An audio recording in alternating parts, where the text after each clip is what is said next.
pleased to welcome our first speaker, the first week we're doing it, Danny Friar. Danny is a local historian who is interested in Black history, and he's going to be talking to us today about Ralph Thoresby and his connection with the first recorded Black man in Leeds. So over to you, Danny. Thank you. Before we begin, it should be noted that this talk mentions the enslavement and the physical and sexual abuse of children and other topics some listeners may find upsetting. Some historical quotes have been altered to replace terms considered offensive. Chapter 1. Alfred went to church. I am blessed. I am blessed. Every day of my life, I am blessed. When I wake up in the morning and when I lay my head to rest, every day of my life, I am blessed. On Wednesday, the 6th of November, 2024, the funeral of Alfred Gardner took place at the Leeds Minster on Kergate. Alfred, or Ford as he was known, had died just over a month earlier at the age of 98. His death was reported across the nation by The Guardian, The Independent, The Mirror, the BBC, Sky News, The Voice, and others. Prince William, who had met Ford at his home in 2023, issued a public statement. A photograph of the pair together was included in the order of service. At the Minster, on that cold Wednesday, Ford's coffin was draped in a Jamaican flag. As the coffin entered the Minster, current and former members of the Caribbean Cricket Club paid homage by raising their bats in salute. Throughout the service, Jamaican music was played, including the dancehall classic I Am Blessed by Mr. Vegas. Alfred Gardner had been born in Jamaica on the 12th of January, 1926. As a young boy in 1944, he, like thousands of others from the Caribbean, joined the RAF and served as an engineer and mechanic during the Second World War. After the war, Ford settled in Horsforth, staying at the Green Banks Hostel while completing a 6-month engineering course in Leeds. Leeds, in the mid-1940s, was known to Caribbean men for having a great dance scene. The Mecca Ballroom not only played African-American jive music at a time when other ballrooms wouldn't, but it was one in every 4 songs.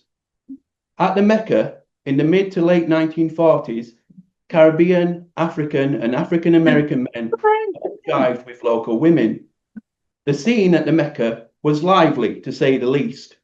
This was a place where black men in zoot suits dancing with white women in summer dresses attracted the attention of the Yorkshire Evening Post in May 1948.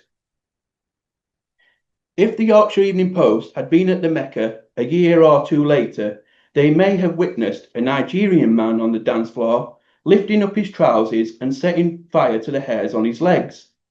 This was Speedy, a young man trying to break into show business, who was likely at the Mecca with his friend Yankee, another Nigerian man who loved American music.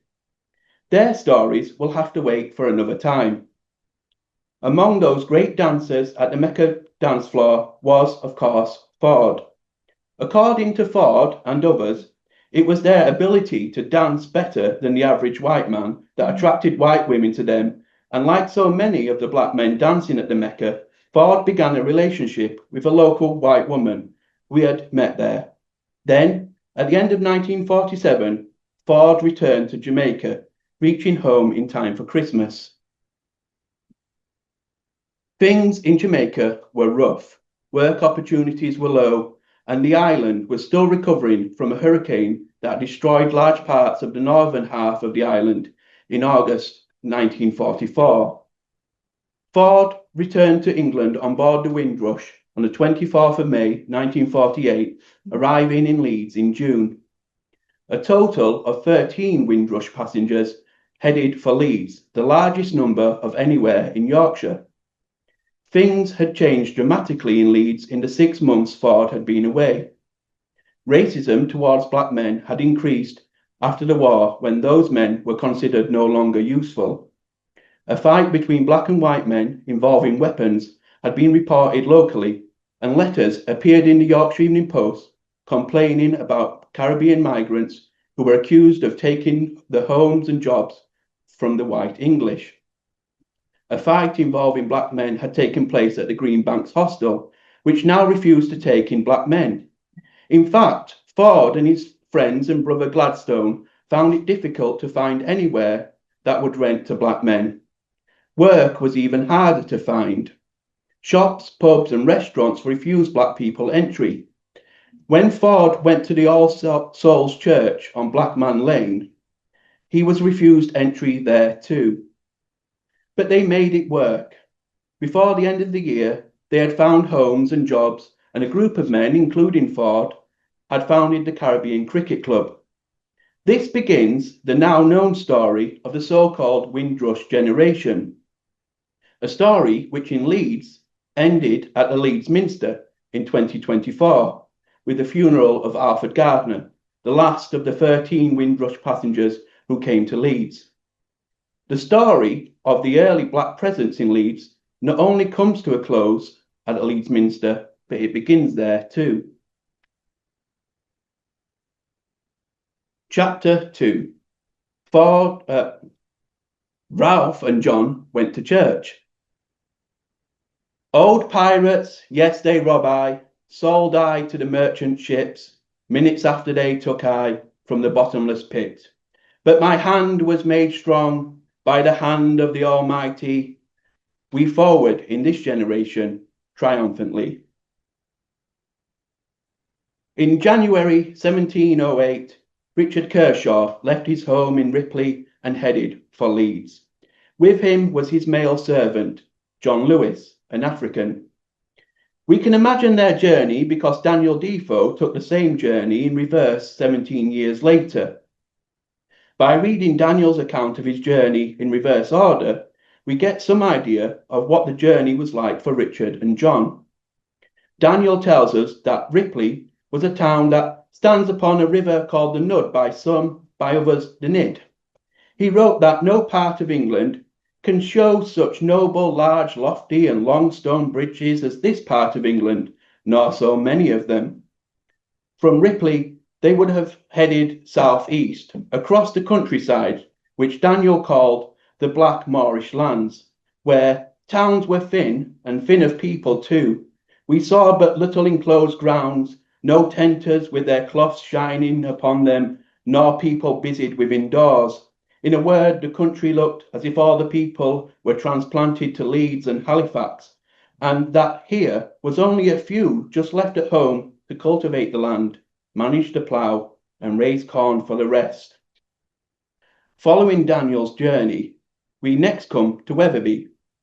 Daniel informs us that Wetherby had several good inns, so it was likely a good place to stop off before crossing the River Wharfe and heading towards Leeds. Travelling by coach, this journey would have taken around 5 hours without stopping, a little bit longer with a stop off at Wetherby. Richard and John could have set off after breakfast and arrived in Leeds in time for lunch. Daniel Defoe tells us that the town of Leeds is very large and there are abundance of wealthy merchants in it. Richard would have been well aware of this fact. His brother Samuel was one of those merchants. In the 18th century, Leeds was a small merchant town with a population of around 10,000. By 1708, impressive houses and new buildings, including a prison and a grammar school with a library, had been built in Leeds. While travelling through England in 1698, traveller and writer Cecil Fiennes wrote, "Leeds is a large town, several streets, clean and well-pitched and good houses, all built of stone. Some have good gardens and steps up to their houses and walls before them." It was in one of these clean, well-pitched and good houses, the home of Samuel Kershaw on Lydgate, that Richard and his servant John most likely stayed in 1708. We don't know when Richard and John arrived in Leeds and how long they stayed for. However, the fact that they were recorded as being in Leeds on the morning of the 1st of February suggests they arrived no later than the 31st of January. Samuel, a wealthy West Indies merchant, no doubt had room to spare at his home on Lydgate to take in his brother Richard and his servant John. Samuel Kershaw had been born in Ripley near Harrogate, where most of his family still lived. By 1708, his family had been rectors of Ripley at the All Saints Church for more than a century. Samuel himself was the son of the rector of Ripley. His brother, Richard, was the current rector of Ripley. His nephew, the son of Richard, also called Samuel Kershaw, became the vicar of Leeds from 1751. The family was clearly a very religious one. Church records in Leeds show that Samuel and his family used the Leeds parish church, later known as the Leeds Minster, but also worshipped at St. John's Church down the road from their home. Samuel lived in Lydgate until his death in 1726, and his family remained there for some years after. Little is known about Samuel Kershaw's career as a merchant, but it is known that he had links to Jamaica. State papers from 1703 are perhaps the earliest evidence of a link between Samuel Kershaw and Jamaica. Another document from 1706 shows that at least one person, John Morris, was an indentured servant to Samuel Kershaw in Jamaica. Whether Samuel Kershaw was directly involved in the transatlantic slave trade remains to be discovered. However, it's likely through this connection with Jamaica that Samuel Kershaw's brother Richard acquired a black servant, likely an enslaved African, in the first years of the 18th century. At the All Saints Church in Ripley on the 8th of June 1707 was recorded John Lewis, a black, baptized. 7 months later, John Lewis was in Leeds, likely reunited with the man who had brought him to England. We can imagine John's journey on that cold Wednesday morning of February the 1st. He would have begun his day at Samuel's home on Lydgate. Lydgate once stood roughly where St. John's shopping centre is now. When coming out of Samuel's home, John would have likely been able to see St. John's Church, founded by John Harrison and built in the 1630s. The party would have walked down Lydgate towards the Head Row. They would have seen the Red Hall, the town's oldest brick house. Heading down the Head Row, they would have turned onto Brigate, the Bridge Gate or Bridge Street. And John would have seen the Market Cross and the original Moot Hall, a couple of years before it was rebuilt.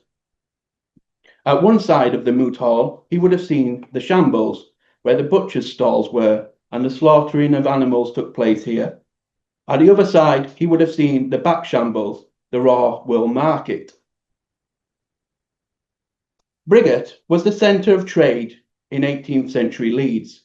Further down Brigate was the Cloth Market.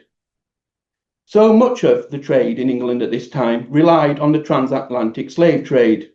A gold guinea coin dated to 1695, found on the Leeds Bridge, helps demonstrate that fact. The coin's name comes from the Guinea region in West Africa, from where much of the gold used to make the coins was sourced. These coins often included the emblem of the Royal African Company, which had been granted a monopoly on English trade in enslaved Africans, gold, and other goods. While the boom of cotton mills in Leeds was still around 80 years away, Ralph Thoresby mentions the buying and selling of coffee and tobacco, both slave-produced goods, in his diary. And in the 1720s, Daniel Defoe noted that sugar and tobacco were being sold in Leeds. Leeds people could and did make their fortune from the trade in one way or another. Ralph's own father, John, was a cotton merchant. Although the Oates family, who would later own premises on Lower Brigate, hadn't yet married into the wealthy slave-owning family, the Hibberts of Manchester, and hadn't yet become the town's biggest slave-owning family, the Lascelles, who later owned Harewood House, were already involved in the trade since the 1640s. The papers of the Spencer Stanhope family of Horsforth include references to the buying and enslaving of Africans on plantations in the late 17th century. Many other Leeds people would be directly involved in the trade in later decades.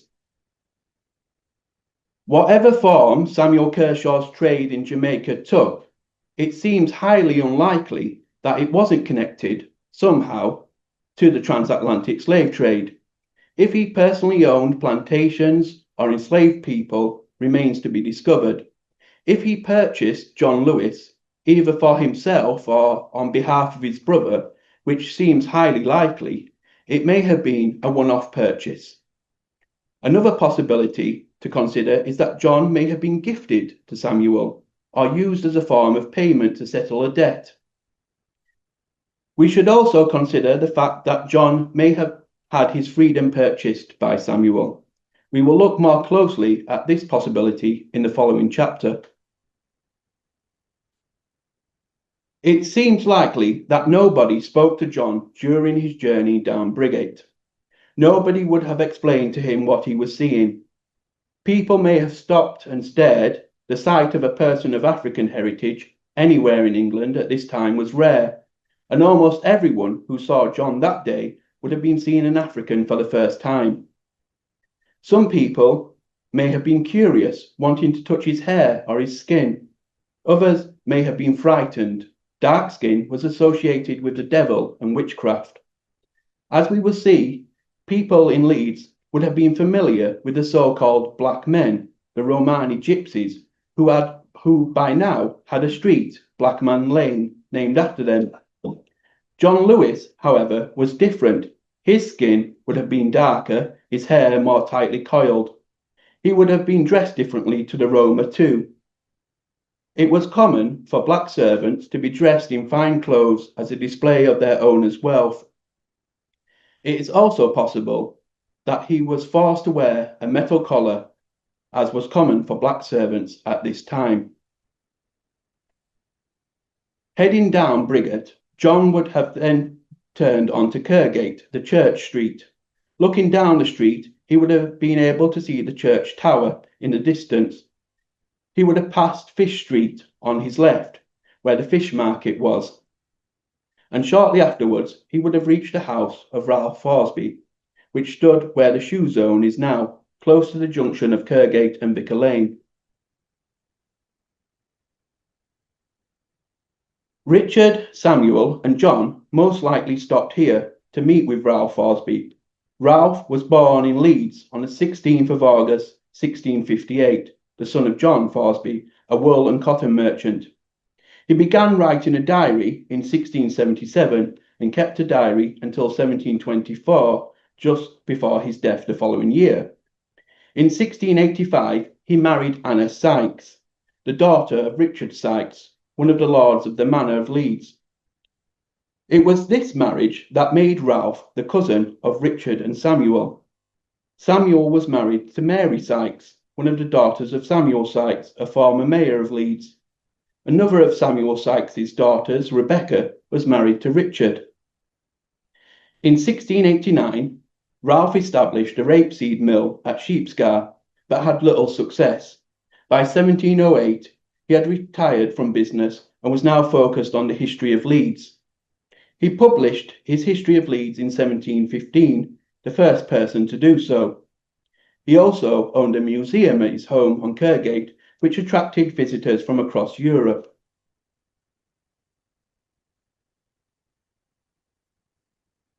We don't know if John went into Ralph's home or visited his museum.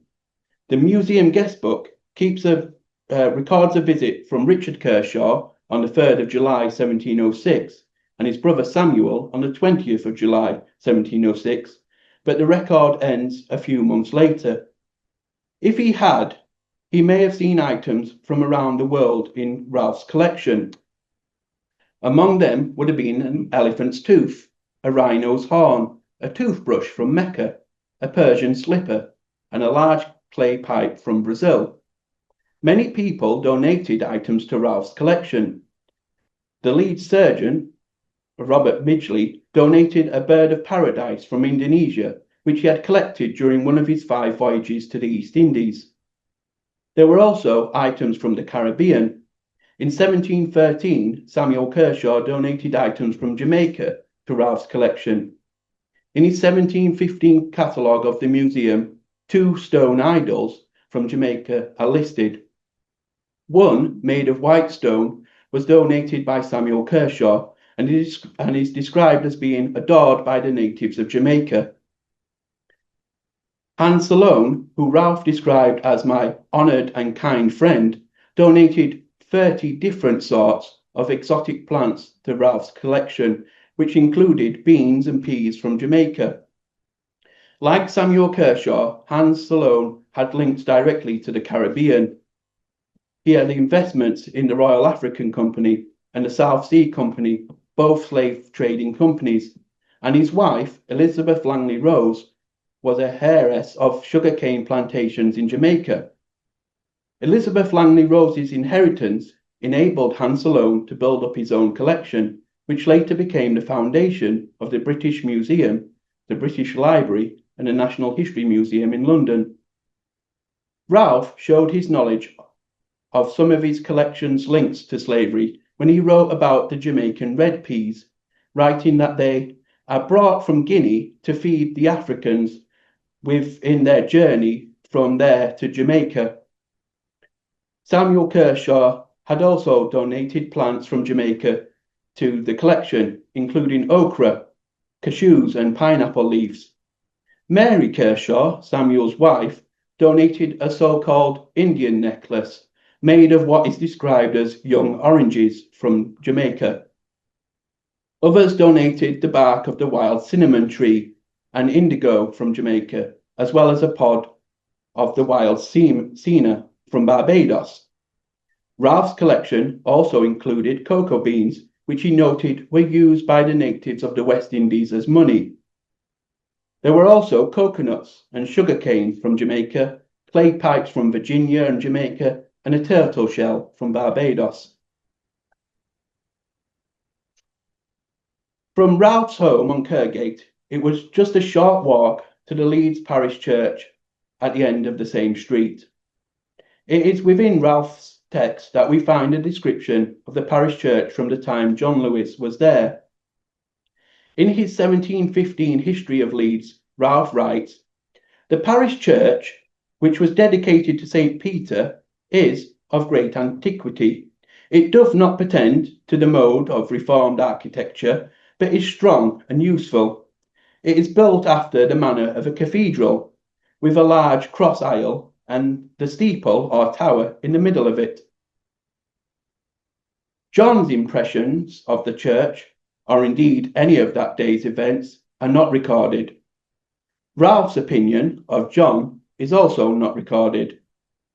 What we do know is that he didn't bother to learn John's name, referring to him only as Cousin Kershaw's Black.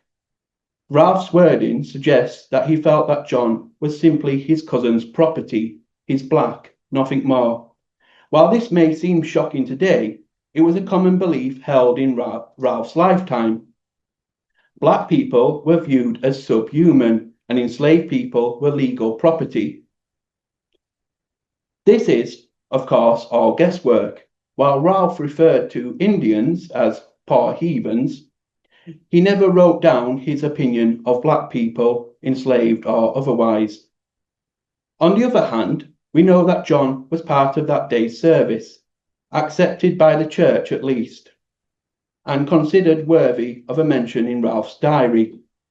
Sometime afterwards, back at his home on Kergate, Ralph wrote in his diary, "This day, the mayor, the high sheriff of the county, and our excellent recorder received the sanctums in the parish church in respect of their new offices, as also my cousin Kershaw's Black, the first baptized African that ever received the sanctums in these parts, that good family having taken much pain to instruct him in the Christian religion." Chapter 3. Anthony went to church. By the rivers of Babylon we sat and wept when we remembered Zion. There on the poplars we hung our harps, for there our captors asked us for songs. Our tormentors demanded songs of joy. They said, "Sing us one of the songs of Zion." How can we sing the songs of the Lord while in a foreign land? On Monday, the 29th of June, 1572, Anthony Smalley went to the Leeds parish church. He was there to baptize his infant daughter, Elizabeth. Anthony was a Romani gypsy, the first person of colour to be recorded in Leeds. The Roma are a people of Indian heritage, noted as having dark skin, leading to people in the 16th century to believe that they were Egyptians. This belief can be seen in the Leeds Parish Church's baptism record, which records Anthony as the Egyptian. The term Egyptian was later shortened, giving us the word gypsy. It was because of this dark complexion that the Roma were also known as black men, and by the early 17th century we find this term being linked to the Roma in Leeds. A 1612 survey mentions a field in Leeds, likely used by the Roma, called Blackman Close. Nearby was a road that, by 1687, was called Blackman Lane. While Anthony Smalley was, in his lifetime, considered to be a black man and an Egyptian, neither of these terms would be used to describe him today. I now need to be very clear.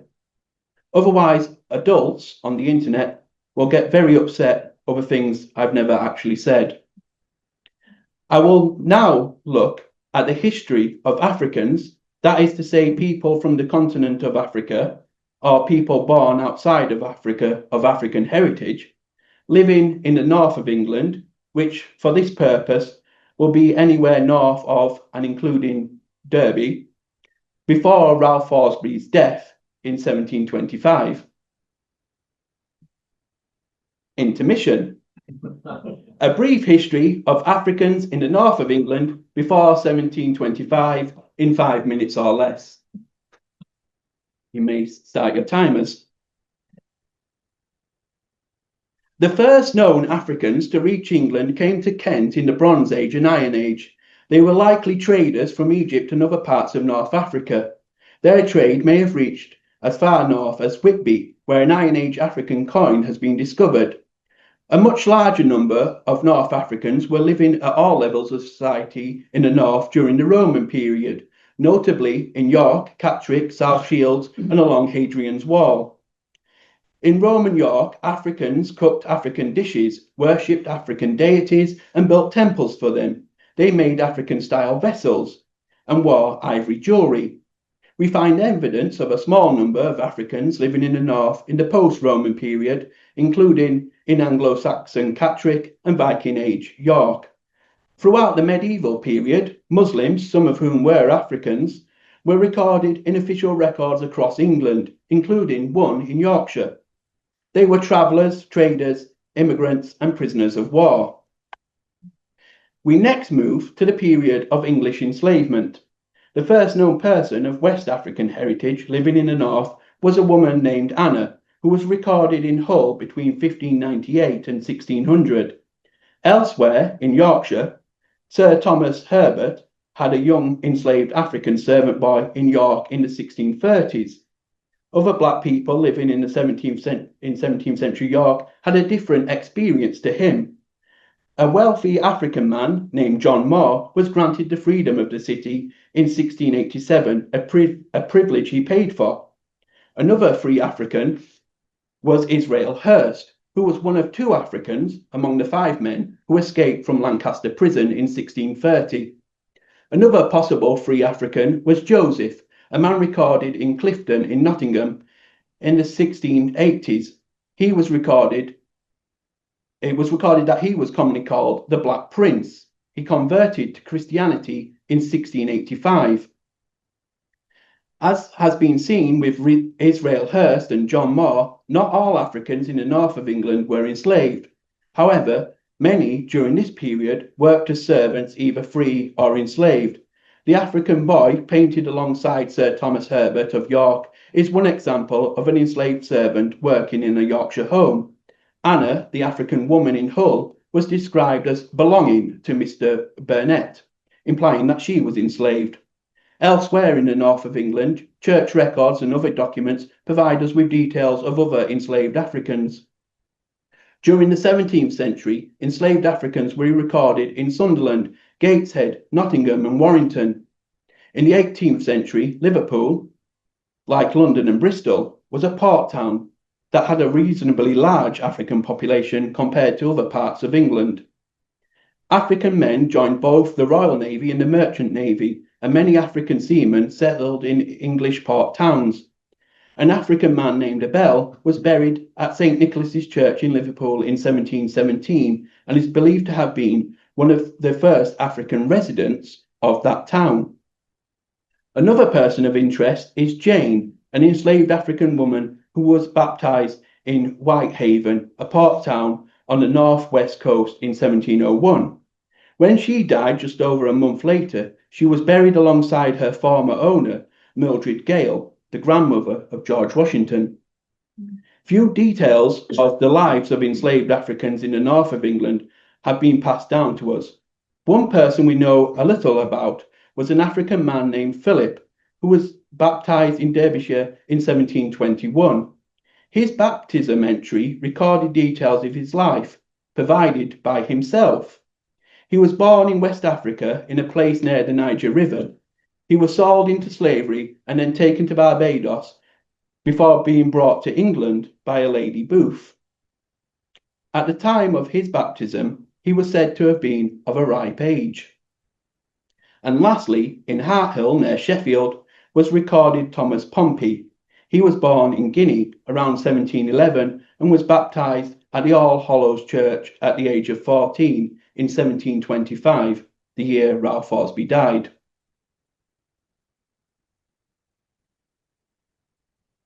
Returning to 1572, Elizabeth Smalley's baptism may have been life-saving.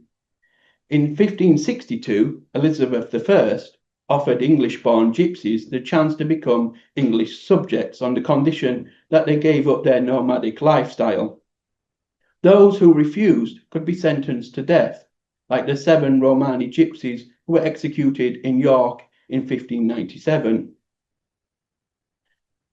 The baptism of John Lewis in Ripley 130 years later may suggest a number of things. Baptisms for black people in the 18th century served a couple of purposes. Some were baptized so that they could marry. Others were baptized because they were in danger of dying.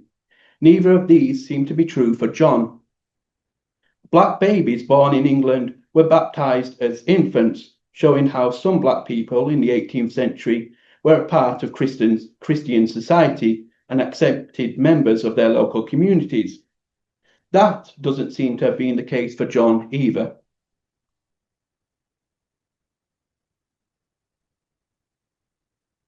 It's possible that his baptism granted John Lewis his freedom. Although the law was unclear, it was a common misconception at the time that the baptism of an enslaved person would automatically grant them their freedom. It's also possible that Samuel purchased John with the intention of setting him free and providing him with paid work as a servant. If John Lewis was emancipated in Yorkshire, he wasn't the only one. For example, in Dent in 1762, William Forbes freed a black boy named Tom. The baptism of John Lewis would have gone beyond symbolic of his freedom. The Kershaw family had taken time to instruct him in the Christian religion. The Protestant Church required that those baptized, where possible, understood what they were doing, wanted to take the step, and were able to give informed consent. For black servants in England, this usually meant a period of instruction. Church records usually made a note of this. The fact that John Lewis was baptised in mid-1707 implies that he had been in Yorkshire for some time before that date. If Samuel Kershaw had in fact brought John to England, which is the most likely option, then we can make a guess of when John arrived in England based on other events in Samuel's life. In the first half of the 18th century, a round trip from Liverpool to Jamaica and back again could take up to 12 months. We then need to find a 12-month period in Samuel's life when we have no record of him being in England. Church records detail the dates when Samuel's children were born. While it's possible that Samuel wasn't present at his children's births or baptisms, it's impossible, we would hope, that he wasn't present at their conceptions. With this information, we can work backwards from June 1707 and work out that the latest possible date Samuel made a round trip to Jamaica would have been in the autumn of 1704, returning in the autumn of 1705. This date would place John in England around 2 years before his baptism. This lines up with what we know about the baptism of other black servants in 18th century England. Being instructed in the importance of baptism from a religious viewpoint could take years to achieve, especially if there was a language barrier. Richard Brown of Wakefield was living in England for around 3 years before he was baptized in 1763, after it was confirmed that he could read and understand the Bible. A similar series of events occurred in Nottingham between 1763 and 1768. A South Asian servant who had lived in England since 1763 could not be baptized for around 5 years until it was shown that he understood the first principles of the Christian religion. It is possible that John Lewis was considered to be free before his baptism. In 1691, a Swiss writer, Guy Merge, wrote that a foreign slave brought over into England is, upon landing, ipso facto free from slavery, though not from ordinary service. This was reinforced by the Lord Chief Justice John Holt, who around 1706 ruled that as soon as an African comes into England, he becomes free. John Lewis's baptism may have served another purpose. The church was, during the 18th century, the centre of daily life. Therefore, to become part of it through baptism marked a person's acceptance into the local community. Another clue that John Lewis was possibly emancipated in Yorkshire and accepted into society comes with the events that took place around 7 months after his baptism, when he visited the Leeds parish church. This suggests that John's baptism was beyond symbolic of his freedom and was also symbolic of his acceptance into society. Although we don't know how old John was when he visited Leeds, it is likely that he was a young man. Enslaved boys and girls aged between 12 and 15 were preferred over adults, as was documented by the Royal African Company in 1701. Young enslaved black children were often brought to England, some as young as 3 years old. The sales of enslaved children were recorded in Liverpool, Bristol, and London. At Knowlesville Priory in 1775, a black boy was offered as in the bargain with the purchase of a loaf of bread for £30. During the 18th century, black servants, especially child servants, were very much in vogue amongst the wealthy. They were considered symbols of an individual's wealth and were often dressed in expensive and elaborate clothing to further emphasize the wealth of their owners. The treatment of black servants in Britain varied. Some lived comfortable lives, while others were treated like pets or fashion accessories, forced to wear metal collars engraved with the name and address of their master in an attempt to prevent their escape. Physical punishment and abuse was not unheard of, and hundreds of black runaways were recorded in 18th century hue and cry notices. Child servants may have been popular for a more sinister reason. The sexual abuse of page boys and male servants has been documented in England from the late 16th century. The sexual abuse of enslaved children, both male and female, has also been documented in the British Caribbean. It is then reasonable to suggest that some enslaved children and free black child servants in England were sexually abused by their masters.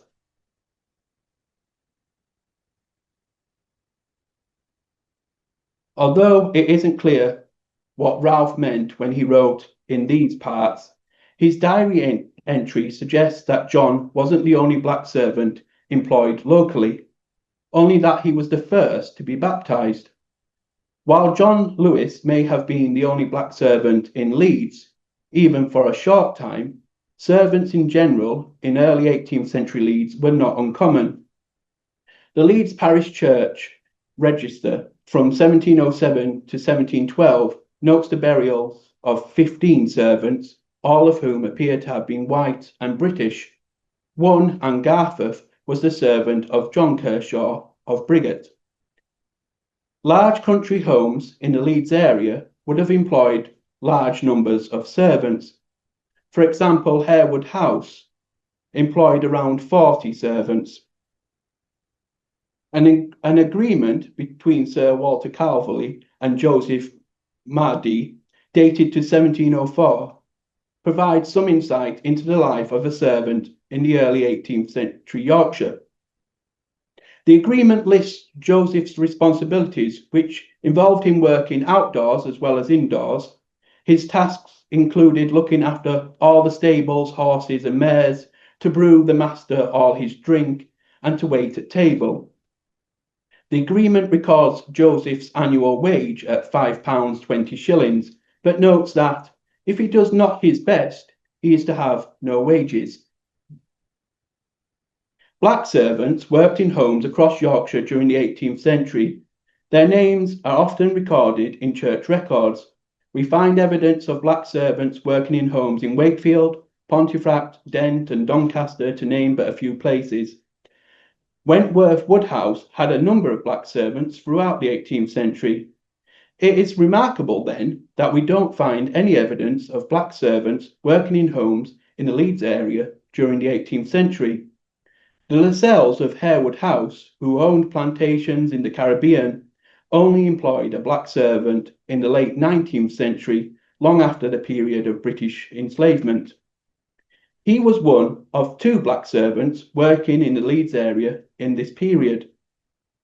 Furthermore, it is rare to discover 18th century images of Africans in these homes, something that is more common in other large homes of the same period.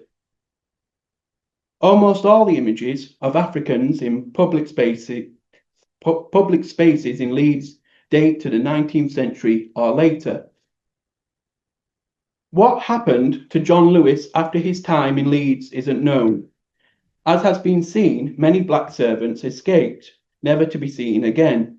Some travelled to London, Liverpool, and other places with reasonably large black populations where they could become lost within a crowd. Others joined a regiment. While Robert Rich's regiment of dragoons officially didn't employ fugitive slaves, it did attract a significant number of them. These men risked being discharged if discovered, and some were. Others avoided being discovered and were able to retire with a pension. When this regiment came to Leeds in 1749, one of the black drummers was accused of murder. That, however, is a story for another time. While some black servants died young, buried in churchyards across Yorkshire, others lived long lives. One black servant, also called John Lewis, was buried in a church, died in South Yorkshire in 1802, aged 55. Some black servants were able to leave their employer and work elsewhere. Some married and had children. The family of one black servant have lived in Yorkshire for 250 years. Again, a story for another time. Samuel Kershaw died in 1726 and was buried at the Leeds parish church. Evidence suggests that the Kershaws of Leeds and Ripley continued to have links to Jamaica after Samuel Kershaw's death. Records documenting the lease of land in Kingston, Jamaica for Samuel, the nephew, and Mary Kershaw to Robert Turner in 1743 provide some further detail of the family's activities in Jamaica. This land on what is now Duke Street is a short distance from Kingston Harbour, hinting at a link with trade. A travelling inkwell sold at auction in 2025 was originally gifted to Thomas Cockburn, a lawyer in Jamaica, by Samuel Kershaw, the vicar of Leeds, in 1770. Thomas Cockburn evidently acted on behalf of Samuel Kershaw in Jamaica. The inscription on the base of the inkwell reads, "The gift of Samuel Kershaw, D.D., to Thomas Cockburn, Esquire, in acknowledgement of his good care of his affairs in Jamaica, 1770. These two items leave us with more questions than answers. Chapter 4. Arthur and Danny went to church. Because he loves me, says the Lord, I will rescue him. I will protect him, for he acknowledges my name. He will call on me, and I will answer him. I will be with him in trouble. I will deliver him and honor him. With long life, I will satisfy him and show him my salvation. On Sunday, the 3rd of August, 2025, Arthur France and Danny Friar went to the Roscoe Methodist Church on Chapeltown Road. To a stranger, these two men didn't seem likely to be friends. 50.5 years separated their births. Their childhoods were very different in most ways.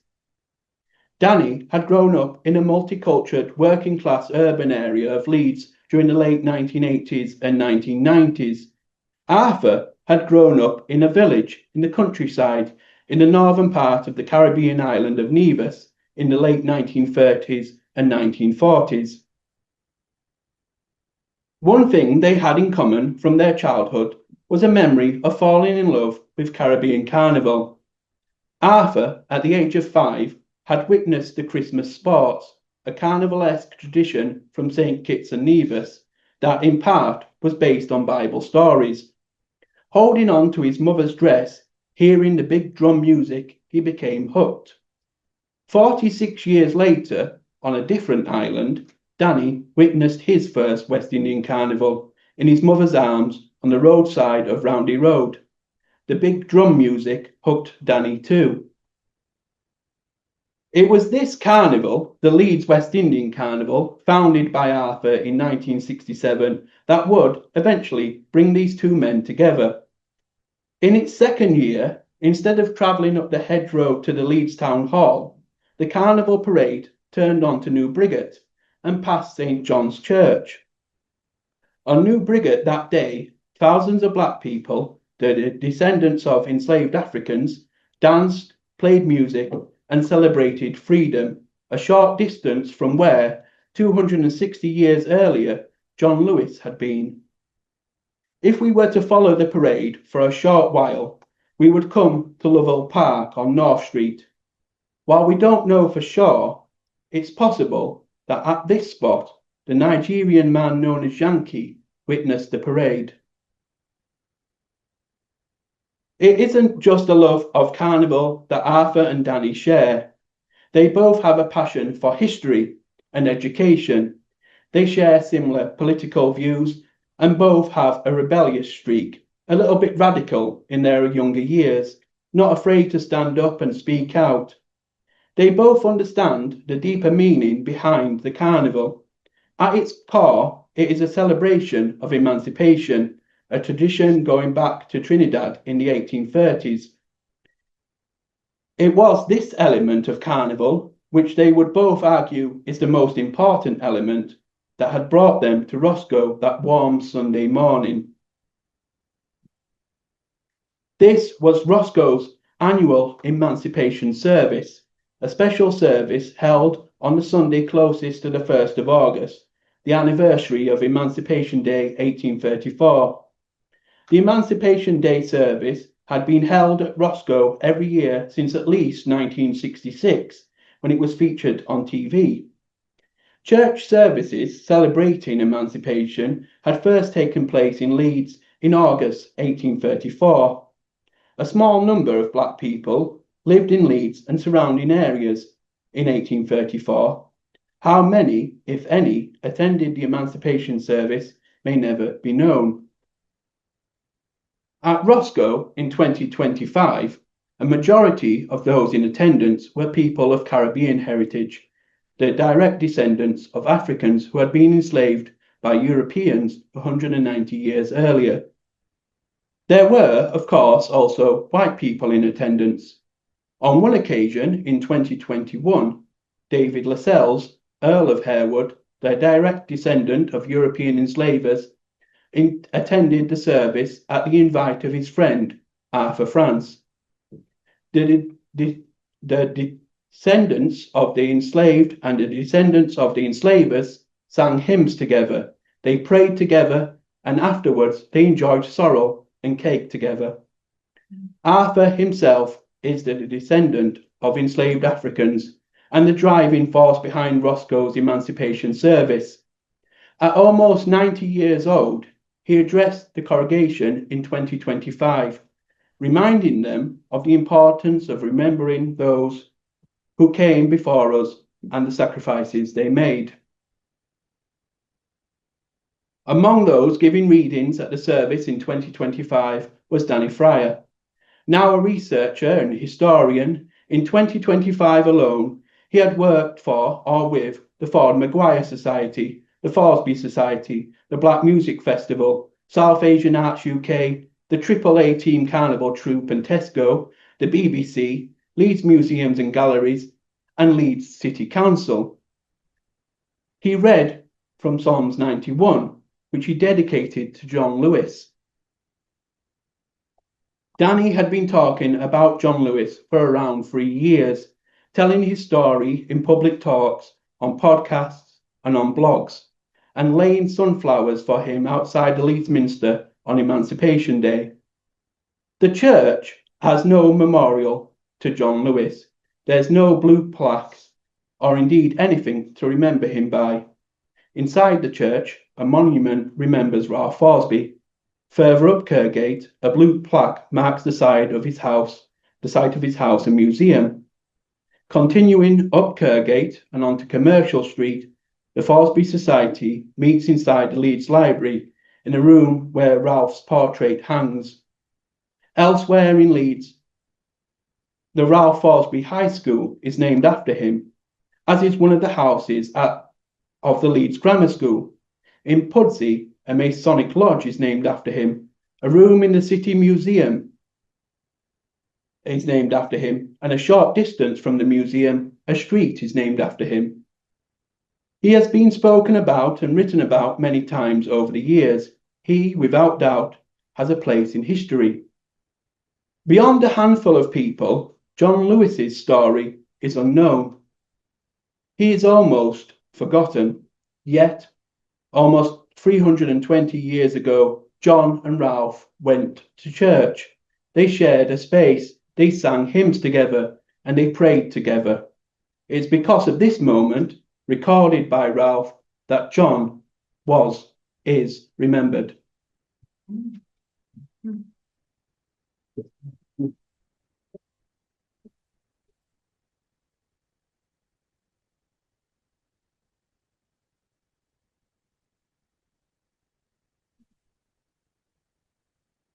Thank you, Danny, for sharing your knowledge with us and for that thought-provoking and moving talk. Does anybody have any questions or observations? on Danny's talk and things they'd like to ask him. Kevin. Well, I haven't got a specific question, but I just thought that was an absolutely wonderful lecture.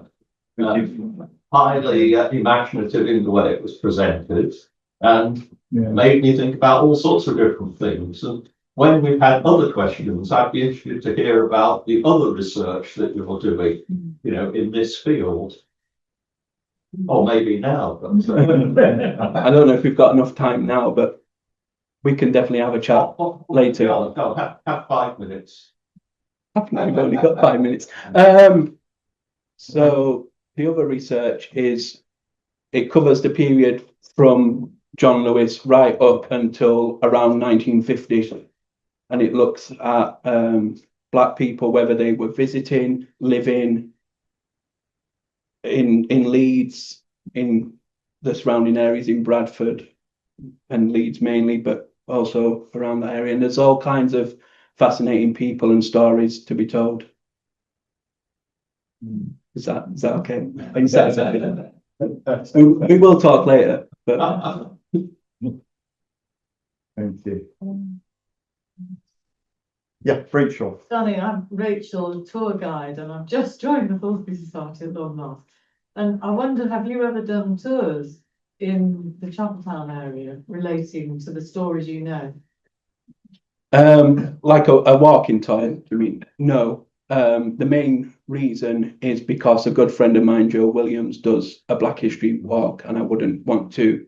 But does he do one in Chapeltown? He doesn't do one in Chapeltown, no, but So do you think, have you talked with Joe about collaborating with him? I've collaborated with Joe before, but I wouldn't do one that wasn't with Joe. No, nor would I. You see, that's what I want as well. It would be some appropriation, you call it. Yeah. Yeah, I think we're all we're all very moved. I think I can tell by the feeling and the air in the room. I think you've covered so many points, Danny, that it's hard to think of anything that you haven't sort of already touched on and brought back in our mind. I think for anything that I haven't covered, the answer is probably I don't know. Yeah. I mean, we literally have 2 documents that talk about John Lewis's life, and anything else is guesswork. Even, I described in detail the route that he might have taken to the church, which is just guessing at what was probably the best route to take, from walking myself down from where the house was to the church. You say that that in terms of country houses and aristocratic families, that the Lascelles only had black servants in the 19th century. Am I right on that? Yeah, from what we know of, the first black servant that they employed at Harewood House was in the 1880s or 1890s. So did they have records of their servants going back into the 18th century? They have a lot of archive material. I don't know if it's at Harewood House, but it belongs to Harewood House, and they had an in-house researcher and historian who's done some fantastic blog posts. Her name's Olivia. I can't think what her last name. Wyatt, I think. Olivia Wyatt has done great things. If you search for her online, or if you go to Harewood House's website, she's done some great blogs that look at archive material connected to the house. It's interesting that, say, in Hunslet, in the what would it be, certainly in the 18th century, maybe early 19th century, but one of the curates at Hunslet, I suppose, that he had when he became curate of the church, he owned a plantation which he'd inherited from, just before he became curate, but he sold that straight away, I think. But that's another sort of link back into the period of history. So whether it's possible to go back through that line, I'm not sure. Yeah, there's like I said, there's a lot more. When I was talking about how people in Leeds made a fortune from enslavement, I only wanted to cover up to the point of the main story, which is 1708. Yeah. But if you go beyond 1708, there's a lot more. There's at least 30 people from Leeds and Bradford, 30 families who were connected either through owning plantations, owning enslaved people, or owning slave ships, or having investments in those three areas. Yeah, Barbara? I think there was a question from somebody online, if I read it quickly, that said, Danny, are you intending to write a book?